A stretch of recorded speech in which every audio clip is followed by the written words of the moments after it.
양서린의 동화 읽기. 안데르센 그림자. 더운 나라의 태양은 불덩이처럼 이글거린다. 그런 나라 사람들의 피부가 마호가니처럼 갈색인 것은 당연하다. 가장 더운 나라의 사람들은 심지어 피부가 완전히 검게 타버린다. 즉 흑인들인 것이다. 북쪽의 추운 나라 출신인 한 학자가 무더운 나라로 여행을 떠났다. 학자는 그곳에서도 자신의 고향처럼 마음 편히 돌아다닐 수 있을 것이라 예상했다. 하지만 곧 그런 생각을 바꿀 수밖에 없었다. 더운 나라에서는 무조건 집안에 머무는 것이 합리적인 생각임을 알아차린 것이다. 마치 집안에 아무도 없는 것처럼, 혹은 집안 사람들 모두가 아예 잠이라도 든 것처럼 덧창과 문을 꼭꼭 닫고서 말이다. 학자가 머무는 좁은 골목에는 높은 집들이 빼곡히 늘어서 있었다. 그래서 햇볕이 내리쬐는 아침부터 저녁까지 찌는 듯이 무더웠다. 도저히 견딜 수 없을 만큼 무더웠다. 추운 나라 출신인 학자는 무척 똑똑한 젊은이였지만 이글이글 달아오르는 폭염 앞에서는 아무것도 할 수 없었다. 그는 매일매일 더위에 시달린 나머지 나날이 마르고 쇠약해졌다. 그의 그림자도 쪼그라들어서 고향에 있을 때보다 훨씬 더 작아졌다. 태양은 그림자마저도 잠식했던 것이다. 저녁이 되어 해가 진 다음에야 그림자는 되살아났다.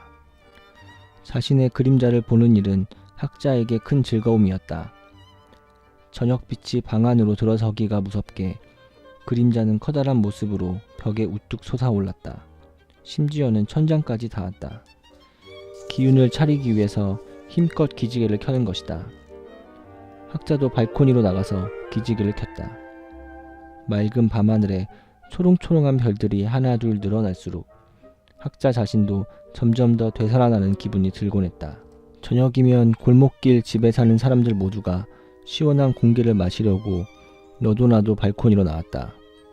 그래서인지 더운 나라의 집들은 창문마다 전부 발코니가 달려 있었다. 아무리 더위에 익숙하다 해도 사람에게는 시원한 공기가 필요한 법이니까. 그 즈음이면 아래 골목길 발코니 위 할 것 없이 어디나 활기에 넘쳤다. 구두장이고 재단사고 모두가 거리로 나왔다. 집 앞에 의자와 탁자를 세우고 불을 밝혔다. 거리는 곳 수천 개의 불빛으로 환해졌다. 이야기하는 사람, 노래하는 사람, 산책하는 사람으로 혼잡한 거리에 마차가 달리고 짐을 실은 당나귀들도 지나갔다. 당나귀 목에 달린 방울이 딸랑거리는 소리가 들려왔다. 엄숙한 합창과 함께 장례가 치러지기도 했고 사내 아이들이 장난치면서 떠드는 가운데 교회의 종소리도 크게 울렸다. 시간이 갈수록 거리는 점점 더 활발하게 살아 움직였다.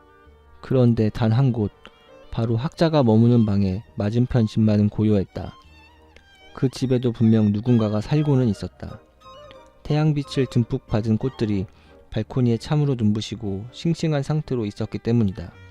누군가 물을 주지 않으면 불가능한 일이었다. 물을 주는 사람이 있다는 것은 곧 그 집에 누군가가 산다는 의미였다. 발코니의 문도 저녁이면 반쯤 열려 있곤 했다.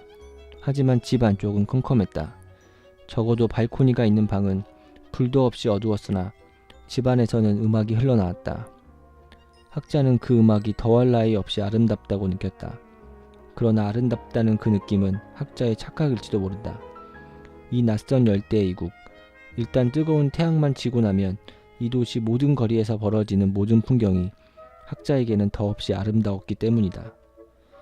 학자에게 방을 세준 집주인은 맞은편 집에 누가 사는지 모른다고 했다.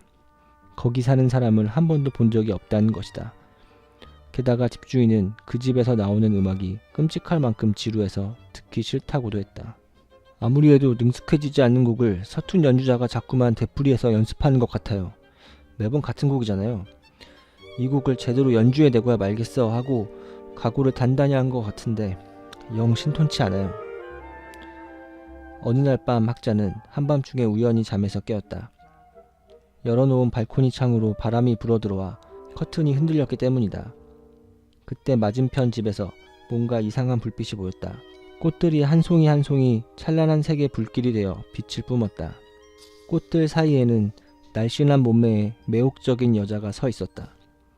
그녀 또한 꽃과 마찬가지로 광채를 내뿜는 듯 했으므로 학자는 정말로 눈이 부셨다. 그래서 있는 힘을 다해 눈을 크게 떴는데 바로 그 순간에 잠이 확 달아났다. 단번에 침대에서 내려온 학자는 살금살금 커튼 뒤로 다가갔으나 여자는 이미 사라지고 없었다. 광채도 사라졌다. 꽃들은 늘 그렇듯 아름다운 자태로 서 있었으나 찬란한 빛을 내뿜지는 않았다. 약간 열린 발코니 문틈으로 감미롭고 아름다운 음악이 흘러나왔다. 가만히 듣고 있으면 기분이 저절로 황홀해지는 음악이었다. 정말이지 마법에 걸린 것만 같았다. 저 집에는 도대체 누가 살고 있을까? 저 집의 입구는 어디에 있는 걸까? 맞은편 건물의 1층 전체는 상점들이어서 위층으로 올라갈 수 있는 출입구가 없었다. 어느 날 저녁 학자는 발코니에 앉아 있었다. 불빛이 그의 등 뒤편에 있었으므로 당연히도 맞은편 집벽에 그의 그림자가 비쳤다. 그림자는 맞은편 집 발코니에 꽃들 사이에 앉아 있었다. 학자가 움직이면 늘 그렇듯이 그림자도 따라서 움직였다. 저 집에서 살고 있는 것이라곤 내 그림자가 유일한 것 같군. 꽃밭에 얌전히 앉아있는 모습이라니. 문이 반쯤 열려있으니 그림자가 머리를 좀 쓸 줄 안다면 안으로 살짝 들어가서 살펴본 다음 나에게 모두 말해줄 텐데. 그림자야, 그렇게 하지 않겠니? 그렇게만 해준다면 네가 얼마나 쓸모있는 존재일까. 학자는 농담조로 이렇게 혼잣말을 했다. 그러니 안으로 들어가렴. 그래, 들어가서 살펴보렴. 하지만 돌아와야 해. 나를 영영 떠나버리면 안 돼. 그러면서 학자는 그림자에게 고개를 끄덕여 보였다. 그림자도 고개를 끄덕였다. 학자는 자리에서 일어섰다. 그러자 맞은편 집 발코니에 있던 그림자도 일어섰다. 학자가 몸을 돌리자 그림자도 몸을 돌렸다. 그리고 학자가 자신의 방으로 들어가 커튼을 닫았을 때 만약 누군가 주위에서 자세히 살펴봤다면 그림자가 맞은편 집의 반쯤 열린 문 안으로 슬쩍 들어가는 것을 볼 수 있었을 것이다. 다음 날 아침 학자는 커피를 마시면서 신문을 읽기 위해 밖으로 나왔다. 햇빛 밝은 곳으로 걸어 나왔을 때 학자의 입에서는 이런 외침이 터졌다. 아니, 이런 일이? 그림자가 없어졌잖아. 분명 어제 저녁 때 사라지고는 다시 돌아오지 않은 거야. 이거 없이 기분이 나쁜데? 학자는 화가 났다. 하지만 사라진 그림자 때문이라기보다는 그림자 없는 남자의 이야기가 생각났기 때문이다. 그림자 없는 남자 이야기는 학자의 고향인 추운 나라에서 널리 알려진 것이었다. 만약 학자가 고향에 돌아가서 그림자를 잃어버린 경험을 말하면 누구나 다 그 유명한 이야기를 흉내내고 있다고 여길 것이다. 학자는 그런 말을 듣고 싶지 않았다. 그래서 그림자 얘기는 아예 꺼내지도 않기로 결심했다. 그 편이 현명한 생각이었다. 저녁이 되자 학자는 다시 발코니로 나와 앉았고 램프를 그의 바로 뒤편에 갖다 놓았다. 그림자는 언제나 자신의 보호자가 될 주인이 필요할 테니까. 그러나 학자는 그림자를 불러내지 못했다. 학자는 몸을 웅크려 보기도 하고 팔을 쭉 뻗어 키를 늘리기도 했다. 그래도 그림자는 나타나지 않았다. 초조해진 학자는 기침 소리도 냈다. 그러나 아무 소용이 없었다. 화가 났다. 하지만 이런 뜨거운 기후에서는 모든 것이 빠르게 자라난다. 여드레가 지난 후 햇빛 아래를 걷던 학자는 발치 부분에서 새로운 그림자가 자라는 것을 알아차리고는 몹시 기뻤다. 그림자는 없어졌지만 뿌리까지 사라진 건 아니었다. 3주 후에 그림자는 상당히 크게 자랐고 학자가 북쪽의 고향으로 돌아가는 도중에도 쑥쑥 자라나서 마침내는 반을 뚝 잘라버려도 될 만큼이나 커졌다. 집으로 돌아온 학자는 이 세계의 진실, 선함, 그리고 아름다움에 관한 책들을 썼다. 세월이 흘렀다. 날이 지나고 해가 지나갔다. 그렇게 여러 해가 흘러갔다. 어느 날 저녁 방 안에 앉아있는데 누군가가 그의 서재 방문을 아주 가볍게 두드렸다. 들어와요. 학자가 말했으나 아무런 기척이 없었다. 그래서 학자는 일어서서 직접 문을 열었다. 문 앞에는 너무도 삐쩍 말라서 이상스러워 보이는 한 사람이 서 있었다. 하지만 옷차림은 단정하고 고급스러워 점잖은 인상을 주었다. 누구신가요? 학자가 물었다. 나를 못 알아보는 것도 당연하겠죠? 내 몸이 너무 많이 불었으니까요.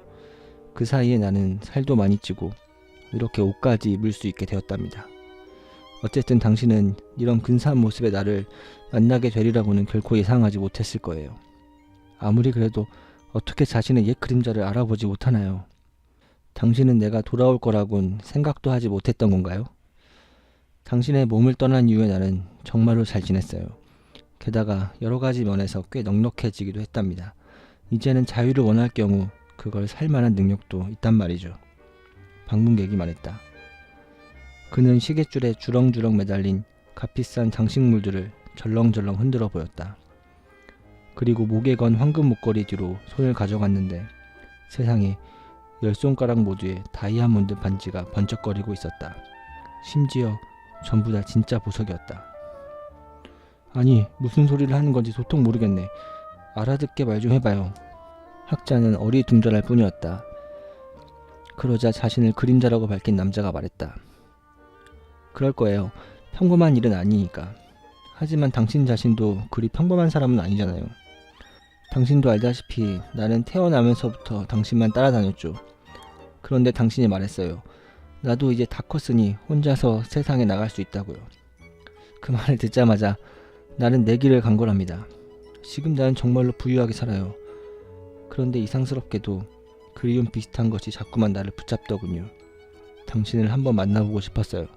당신이 죽기 전에 말이죠. 당신은 언젠가 죽을 테니까요. 그리고 이 나라도 다시 한번 와보고 싶었답니다. 누구나 고국은 그리운 법이니까요. 당신에게 새 그림자가 생겼다는 건 나도 알아요. 당신이나 당신 그림자에게 내가 뭔가 빚진 것이 있나요? 있다면 마음 편하게 말씀해주세요. 당장 지불할 테니. 세상에, 그런데 정말로 내가 그때 그 그림자란 말이지? 신기한 일이구나. 자기 그림자가 사람이 되어 돌아왔다는 얘기는 한 번도 들어본 적이 없어. 학자는 여전히 귀신에 홀린 듯한 기분이었다. 내가 빚진 게 있다면 말해줘요. 난 빚지는 게 정말로 싫거든요. 왜 자꾸 돈 얘기를 하고 그래? 우리 사이에 빚질 것이 뭐가 있다고. 넌 이제 자유의 몸이야. 내게 계속 행운이 따라주었다니 나도 얼마나 기쁜지 몰라. 자, 여기 앉게, 옛 친구. 그동안 어떻게 지냈는지 이야기나 좀 들려줘. 그리고 그때 열대지방의 맞은편 집에서 무엇을 보았는지도 듣고 싶어. 그림자가 의자에 앉으면서 말했다. 물론 그 이야기는 들려드리죠. 하지만 그 전에 먼저 약속을 해주셔야겠어요. 당신과 내가 사는 이 도시의 그 누구에게도 내가 당신의 그림자였다는 사실을 말하지 말아주세요. 곧 약혼을 할 생각이거든요. 이제 가족 동두는 너끈히 먹여 살릴 만큼 부자니까요. 걱정할 필요 조금도 없어. 내 정체에 대해서 아무에게도 말하지 않을 테니까. 선서를 할 수도 있어. 남자는 한 입으로 두말하지 않는다. 그림자는 한 입으로 두말하지 않는다. 그림자는 이렇게 따라서 말했다. 그림자의 입장에서는 그렇게 말할 수밖에 없으니까. 참 놀랍게도 그림자는 사람과 너무도 흡사했다. 최고급 직물의 검은색 정장을 차려입고 반짝거리는 검은 에날멜 가죽 장화에 검은 모자를 썼다. 모자는 머리통 부분과 책만 남기고 모두 접을 수 있는 형태였다. 거기에 이미 우리가 알고 있듯이 시계줄에 매달린 장식품과 황금 목걸이와 다이아몬드 반지까지. 이렇게 차린 덕분에 그림자는 정말로 완벽한 인간으로 보였던 것이다. 그럼 이제 이야기를 시작할까요? 그림자가 입을 열었다. 그러면서 그림자는 에날멜 가죽 장화를 신은 발로 푸들처럼 학자의 발치에 누워있는 새 그림자의 팔을 깔아뭉갰다. 아마도 그것은 교만함에서 나온 행동이거나 혹은 새 그림자가 거기서 움직이지 말고 가만히 있어야 한다는 메시지를 전달하려는 의도였을 수도 있다. 어쨌든 바닥에 누워있던 새 그림자는 얌전하게 가만히 있었다. 자신도 이야기를 듣고 싶었기 때문이다. 그림자가 어떻게 주인에게서 해방되어 사람이 되었는지 무척이나 궁금했던 것이다. 그림자가 말했다. 맞은편 집에 누가 살았는지 알아요? 정말 상상도 못할 것이 살고 있었지요. 그건 바로 시의 여신이었어요. 나는 그 집에서 3주를 머물렀는데 그건 인간이 3000년을 살면서 이 세상의 모든 시와 문학을 전부 읽은 것과 같은 효력을 가진답니다. 처음에는 나 혼자만의 생각 같았지만 세상에 나와보니 그 생각이 맞더군요. 나는 모든 것을 보았답니다. 나는 모든 것을 알아요. 황홀해진 학자가 외쳤다. 시의 여신이라. 그래 맞아. 시의 여신은 종종 대도시에서 고독한 은둔 생활을 하곤 하지. 시의 여신. 나도 그녀를 아주 잠깐이지만 한번 본 적이 있어. 그런데 졸음이 몰려오는 바람에 망치고 말았지.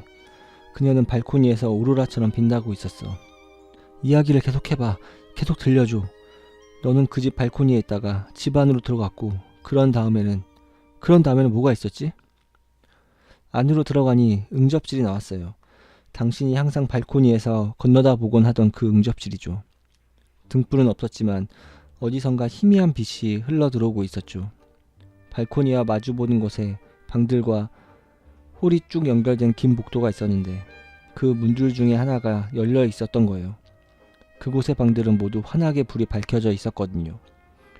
만약 시의 여신이 있는 곳까지 갔다면 나는 빛 때문에 타 죽었을 거예요. 하지만 난 정신을 차리고 시간을 갖고 궁리를 해봤어요. 누구나 그래야 하는 법이니까. 그래서 네가 본 것이 뭐지?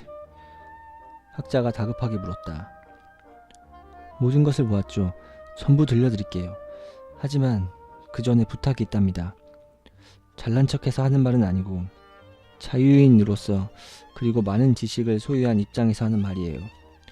또 사회적 위치나 재산 상황을 고려할 때 반드시 짚고 넘어가야 할 것 같아서 그래요. 나에게 전처럼 하대를 하지 마시고 존칭을 써주시면 안 될까요? 아 미안. 오래된 습관이라서 나도 모르게. 그래요. 당신이 옳습니다. 잊어버리지 않도록 할게요. 그러니 이제 이야기를 계속 해주시지요. 당신이 거기서 본 모든 것을. 학자는 사과했다. 당연히 모든 것을 얘기하죠. 나는 모든 것을 보았고 나는 모든 것을 알고 있으니까. 그 안쪽에 있는 방들은 어떻게 생겼던가요? 울창한 숲과 같은 모양이었나요? 아니면 성스러운 교회 내부 모습? 그리고 홀은 어떻습니까? 높은 산 위에 올라서서 바라보는 별이 총총한 밤하늘 같지 않았나요? 학자는 궁금한 것들을 한꺼번에 질문했다. 그 모두였어요.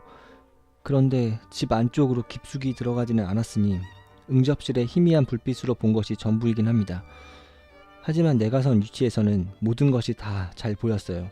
전부 다 보았고 그래서 전부 다 알고 있는 거죠.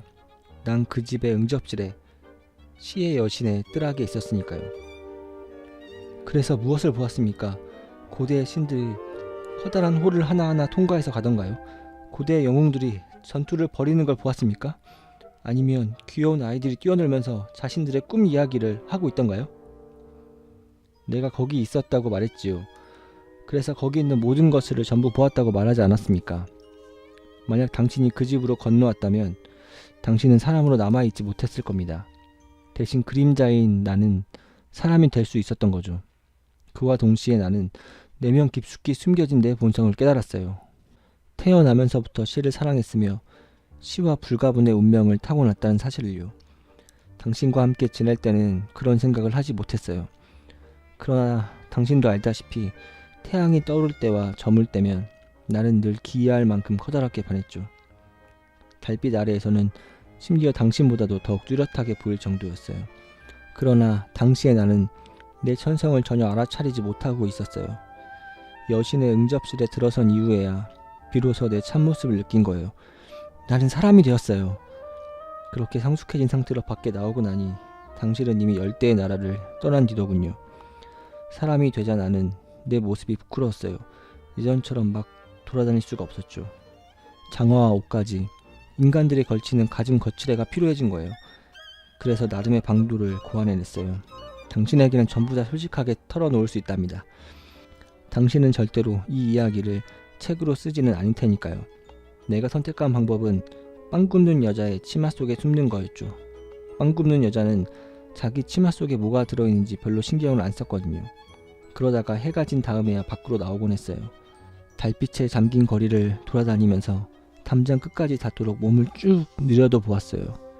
그렇게 하면 등이 얼마나 시원한지. 나는 거리의 이쪽 끝에서 저쪽 끝까지 걸어 다녔어요. 높이 달린 창문을 통해 방들을 기웃거리고 지붕 위까지 살폈어요. 인간의 눈으로는 보기 힘든 곳까지 전부 다 볼 수 있었답니다. 이 세상은 한마디로 추악해요. 인간이 되어야만 할 수 있는 특별한 점들만 아니라면 나는 정말이지 인간 따위는 되고 싶지 않았을 거예요. 나는 여자들, 남자들, 부모, 그리고 한없이 귀엽고 사랑스러운 아이들 사이에서 일어나는 상상할 수 없는 추악한 장면들을 목격했답니다. 나는 보통의 인간들이 너무도 알고 싶어 하지만 결코 알지 못하는 것들을 눈으로 직접 보았어요. 즉, 가까운 이웃이 저지르는 흉하고 어두운 일들 말이에요. 내가 그 경험을 가지고 신문기사를 썼다면 엄청나게 인기를 끌었을 겁니다. 하지만 난 신문기사 대신에 그런 일을 행한 자들에게 직접 편지를 썼죠. 그 결과 내가 가는 도시마다 사람들은 무서운 충격에 휩싸이게 되었습니다. 다들 내가 무서워서 벌벌 떨었어요. 그들은 나를 정말로 귀하게 대접했지요. 교수들은 나를 교수 자리에 앉히고 재봉사들은 내게 새 고급 양복을 선물했어요. 그러다 보니 내 모양새가 금세 그럴듯해지더군요. 소패국 사람들은 나를 위해 금화를 찍어냈고 여자들은 내가 멋있다고 입을 모아 칭송했죠. 그렇게 난 지금 이 모습이 된 거예요. 그런데 이제 가봐야 할 시간이네요. 여기 내 명함을 드릴게요. 나는 햇살이 비치는 거리에 살아요. 그리고 비가 오는 날이면 항상 집에 있답니다. 이 말을 마지막으로 그림자는 가버렸다.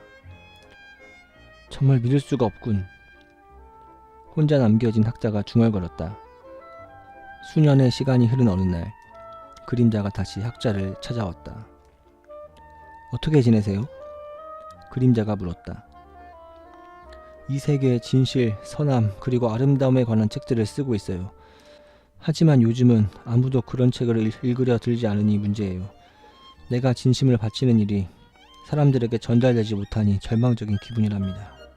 학자가 대답했다. 그러자 그림자가 대뜸 말했다. 나라면 그러지 않겠습니다. 난 요즘 아주 편하게 잘 지낸답니다. 그게 중요한 거죠. 당신은 세상을 잘 몰라요.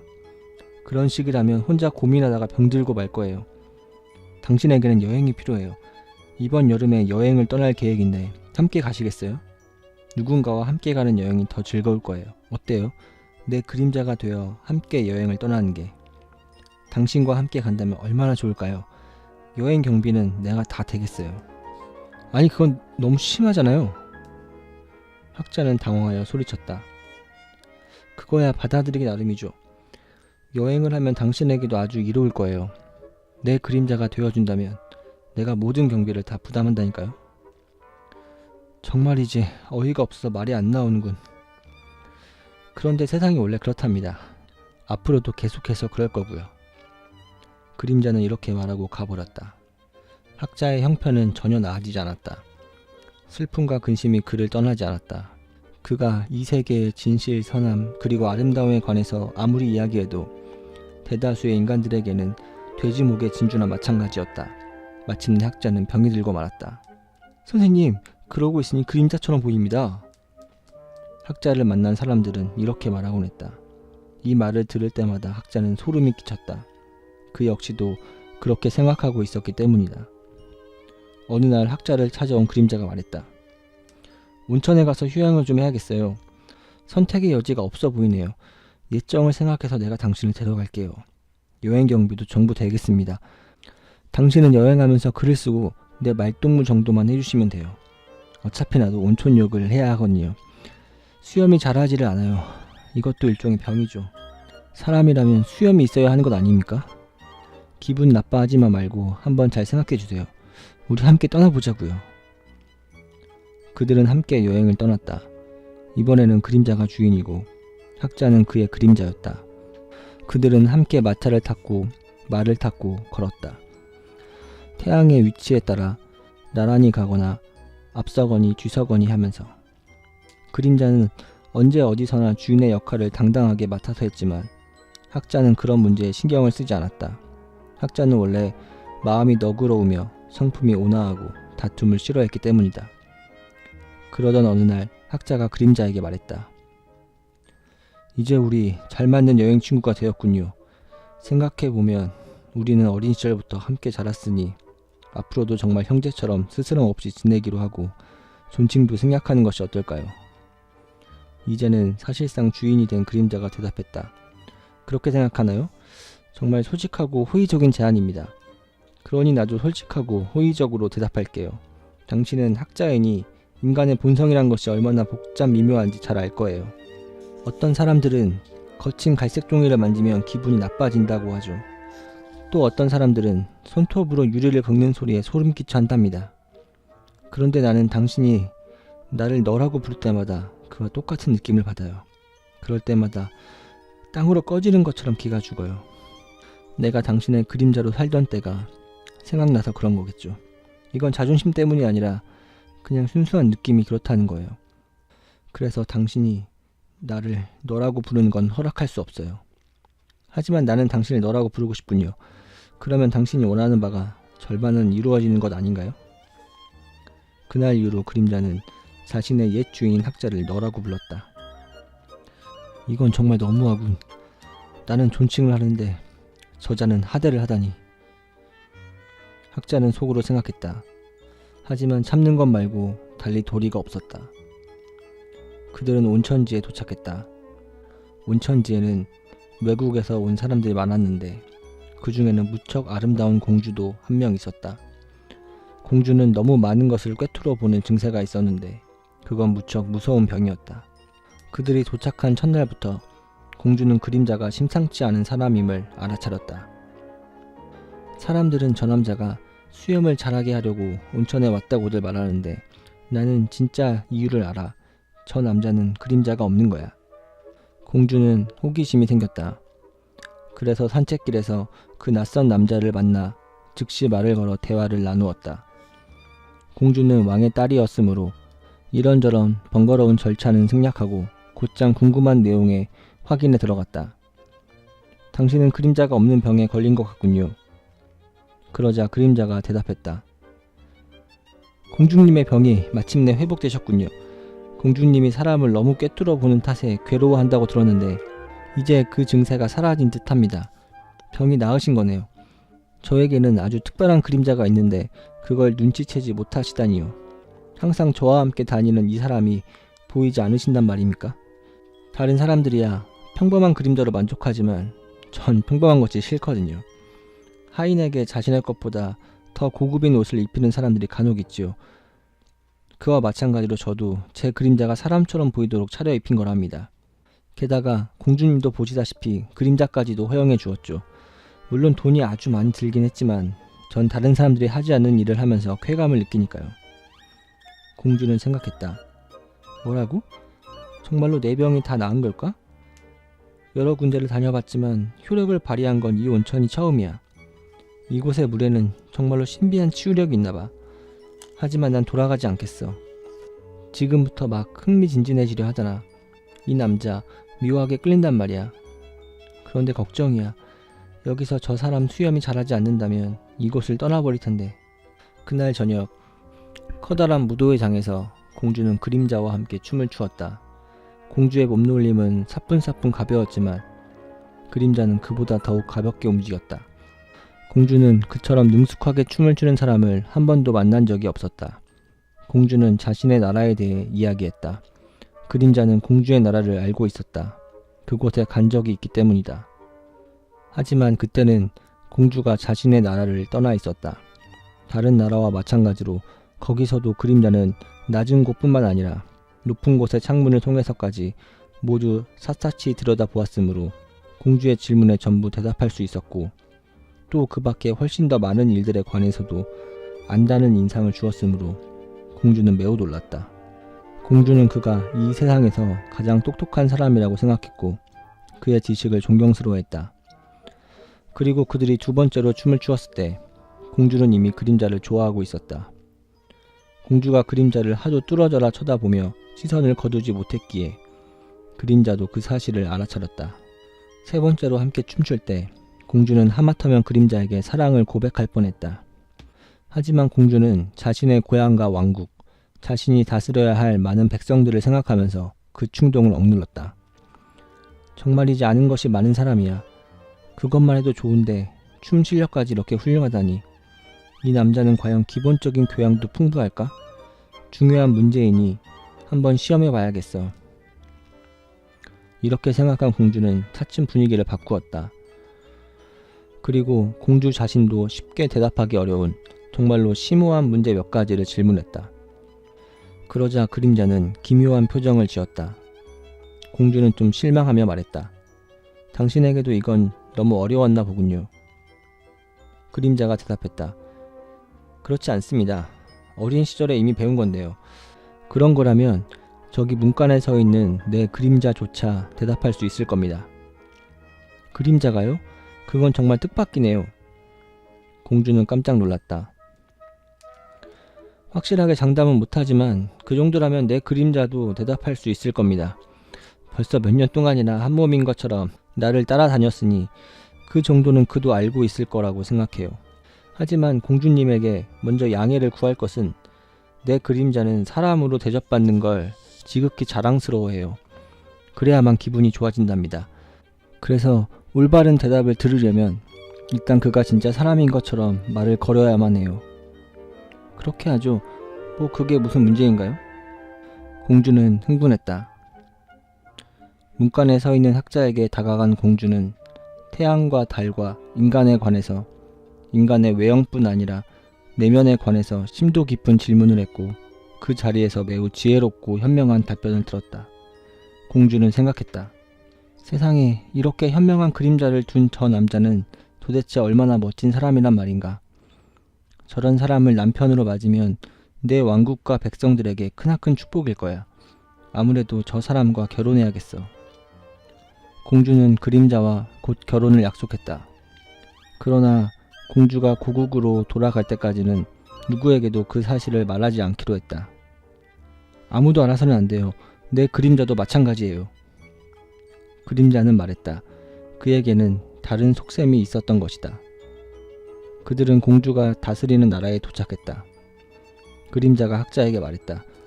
이보게 친구, 지금 난 더할 나위 없이 행복하고 막강한 권력도 갖게 되었어. 그러니 너에게도 뭔가 특별한 혜택을 주고 싶어. 너는 나와 함께 이 궁전에서 살 수 있고 나와 함께 왕실 마차도 탈 수 있어. 또 매년 꽤 큰 액수를 급여로 지불하려고 해. 그런데 거기에는 조건이 있지. 너는 이제부터 그냥 그림자라고 불려야 해. 네가 한때 사람이었다는 것을 누구에게도 말해서는 안 돼. 그리고 내가 1년에 한 번 햇빛 환한 발코니로 나가 군중 앞에 모습을 보일 때면 너는 평범한 그림자들과 마찬가지로 내 발치에 누워 있어야만 해. 이유를 설명해주지. 난 이 나라의 공주와 결혼하기로 했거든. 바로 오늘 저녁이 결혼식이야. 학자는 소리쳤다. 안 돼. 말도 안 돼. 그건 싫어. 난 그렇게 안 할 거야. 그건 나라 전체를 속이고 공주마저 속이는 짓이야. 내가 전부 다 얘기하겠어. 내가 사람이고 너는 그냥 옷을 걸친 그림자라고 털어놓을 거야. 아무도 네 말을 믿지 않을걸? 그러니 내 말대로 하는 게 좋아. 안 그러면 호위병을 부를 테다. 지금 당장 공주에게 가서 다 말할 거야. 학자도 지지 않고 대꾸했다. 하지만 그림자는 냉담했다. 그 전에 내가 먼저 갈 텐데. 그러면 넌 그대로 감옥행이야. 그림자의 말이 맞았다. 호위병들이 공주의 약혼자인 그림자의 말을 따랐기 때문이다. 그림자가 공주의 방으로 들어서자 깜짝 놀란 공주가 물었다. 당신 왜 떨고 있어요? 무슨 일 있나요?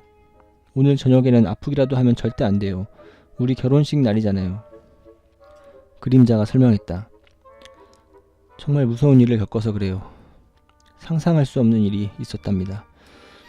최근에 일어난 변화들이 아무래도 어리석은 내 그림자가 감당하기에는 너무 벅찼던가 봐요. 그래서 그런지 그림자가 미쳐버리고 말았어요. 자기가 사람이고 내가 자기 그림자라는 망상에 사로잡혀 버린 거예요. 그게 어디 말이나 됩니까? 공주도 낯빛이 변했다.